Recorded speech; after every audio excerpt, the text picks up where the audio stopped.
Okay, so as we start with basic coding, we're going to start with our ICD-10 CM.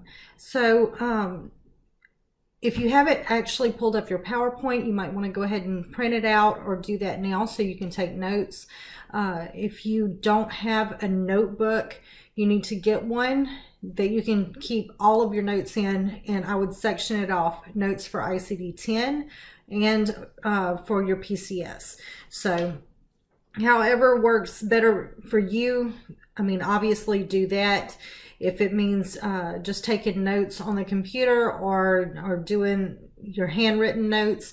I will say if you go to take a certification test in the future, you'll actually have to handwrite the notes into the coding book. So I would get a notebook and start using that same notebook from semester to semester. So all you have to do is add to the notes.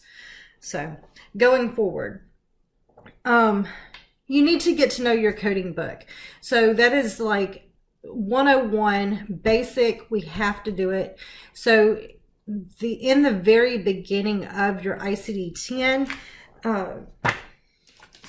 you'll see here, you'll have a table of contents. So if you look on your ICD-10, and I've already kind of tabbed here so I would know what I was looking for.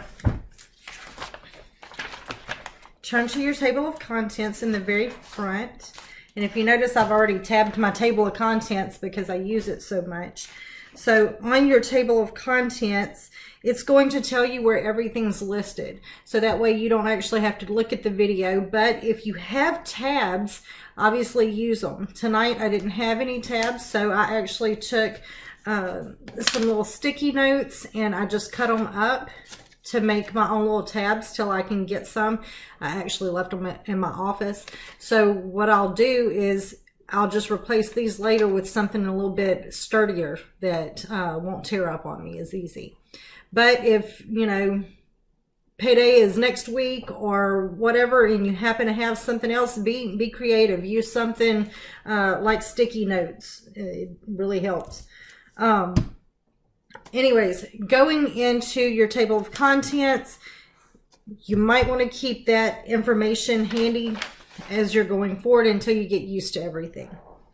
So on page 1, if you see the first section is your guidelines. These are, and you'll hear me say your OGCRs. These are official guidelines for coding and reporting. So this is for the fiscal year of 2020. So if you notice, your book is actually ICD-10 CM Expert, but it has 2020 at the top. So now, if I ask you what all this stuff means, it's going to be in your official guidelines, in your OGCRs. Everything, all the information that you need to pass the certification test is within these books. Any questions that I ask you on an exam or something, chances are 99.9% of them are probably going to be in this book. So that's just how the coding tests go. That's why I said take notes.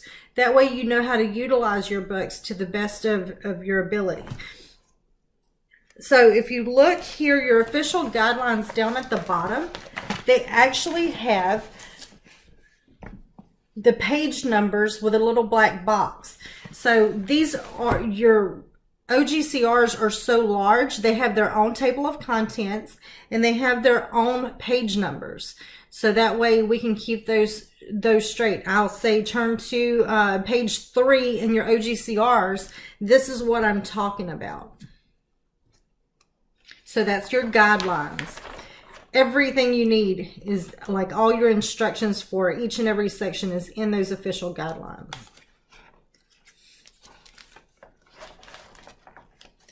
Okay, so if you go on over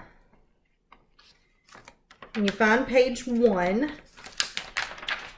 it's called the preface, just so you can see the difference between the page 1 of the OGCRs and the page 1 of the actual coding book. Then you'll have a list of features, practical steps for using the ICD-10 CM codebook. I actually put a tab on that and I just named it How to Use My ICD-10 CM. This gives a lot of information that you're going to have in basic coding. So I would go through it and get to know these pages pretty well. The next one is your symbols and conventions on page 4 and 5. So we're going to go over these in a little bit more detail, and I might even send something out if it's a little bit more convenient, if I can find an old paper that I had some of this information in it. As you're going through the code books, sometimes you'll see some of these symbols, like on page 4 where it says tabular list and it has a 4th, 5th, 6th, 7th. Well, that's telling you, hey, that's just saying, hey, we need an additional character here. So you know to go get that 4th character or 5th character, so on and so forth. You can't actually stop a code there, but we'll get into that more later. So your symbols and conventions, they're just another way to give you instruction.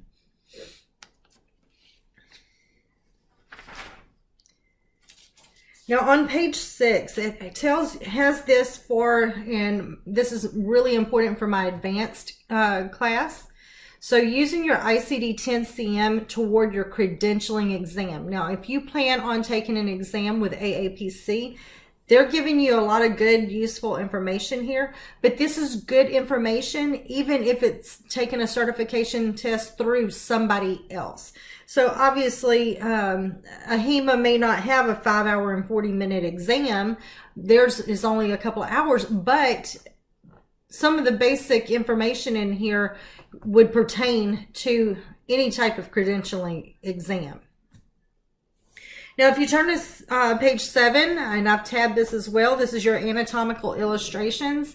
So sometimes when you're getting into the codes and trying to pick the correct one, we need to remember how things worked or look at the anatomy of something.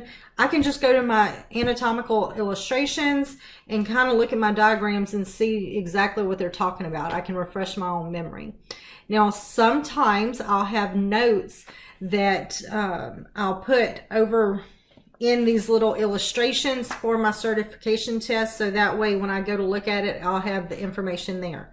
I usually even put word parts from my medical terminology class, so that way I would remember some of those word parts. Unfortunately, I'm one of those people, I don't test well. So whenever I go in, I sometimes blank, and I know this about myself, so I just work with it. I take notes and I quiz myself and I cram for test. But I was sure to take notes on things that I thought I might just blank on. So now, even though I don't allow you to write in these books because these belong to LSCPA, so even though you're not allowed to write in the books, you can actually get sticky notes or something and put your notes on those stickies on those pages. I would get smaller ones to kind of point to certain things, or larger ones for maybe like the word parts that you may have forgotten from medical terminology, different things like that. As you come across some scenarios in your textbook, then you can actually take that information and say, okay, I messed up on that, but I don't want to ever mess up on it again. So kind of jot down your notations or where to focus on that page, certain guidelines or instructions, so you don't make that error again. Okay, so we're getting to the next part. Once you get past these little orange pages, this is all your anatomical illustrations. Once we get past that, then you are in the alphabetic index. So your alphabetic index is in the front of your book, but it's actually volume 2. So volume 2 is in the front of your book. That's the alphabetic index. The reason they put volume 2 in the front of the book is because they want you to use it first. Now, this is kind of like a courtesy from the publisher, and a lot of publishers do it, but some of them choose not to. So with it being volume 2, and you might be tested on that or quizzed on that at a later date, so just remember, volume 2 is your alphabetic index, and that's what we go into first. We're going to find our main term in our alphabetic index. Once we find that main term here, then we're going to go find any additional information that we might need. Like I think breast mass was one of them. So once we find mass and then go to breast, and then we find a code, and I jotted that one down. And then it also told me to go over and find, I think it was lump. So once you go through those steps and you get your codes that you need to look up, you can jump over to the tabular and find the code. So once I go over to my tabular, it'll tell me if that's the correct code or not, or if I need additional characters for more information. So whatever I code has to match my medical documentation. Okay, so volume 2 is your alphabetic index in the front of the book. That's those gray pages. It's laid out a lot like a dictionary. So remember, these are just resource materials. It's just a way to find information that you need, okay? So from there, I tabbed off my neoplasm table. Your neoplasm table starts on page 357. So your neoplasm table is really important to mark off because we will need that information that's in there. Then you'll have your drugs and chemicals table. That's on page 369. Be sure to tab that one off as well. External cause index, we'll get into that a little bit more later. And that one's on page 417. And then, of course, your tabular. Your tabular starts on page 449. And you're going to tab that one. So if you notice, your tabular has a whole bunch of different colored sections. So each section is for a different chapter. So like chapter 1 is kind of like that brownish burnt color. I don't even know what that is. And then chapter 2 is going to be your green, dark green section or bright green section. And then you're going to have chapter 3. And it's going to be a pinkish red color. And then chapter 4 is more of an olive green. So on and so forth. So this is going to go on. Now, in the past, I have actually put these larger tabs up at the top of my book and put smaller tabs on the side so I would know the letters. Like, okay, all my codes from A00 to A05.1 is going to be here. So all my A's are going to be marked, and I'd put a little tab. So then when I got to my B's, I would mark all of those. So you can either do it like that, and then I changed it to where I was just doing just chapter 1 from A00 to B99, and then I tabbed that. So that's the way I personally did it. So that way, if I had a code that was, say, S32, I could just jump over to S and then turn on over to the 32. It kind of makes it easier. But if you find that it gets in your way, do not do it. I mean, do what works for you. Because the first thing I want you to practice is accuracy. Accuracy always comes first to be correct, and then we can move forward and build on our speed. So remember, accuracy first. If it wasn't documented, it wasn't done. So everything has to match that medical record. Okay, and then in the very back, I also have marked my Appendix A for my Z codes for long-term drug use, and that is on page 1285. So you have Appendix B, symbols for the 7th character codes. That's on page 1303. I've marked it, but I personally really haven't ever used it a whole lot. I did it for a few scenarios, but when I was working, I never really used Appendix B. So you can mark it if you think it might be useful.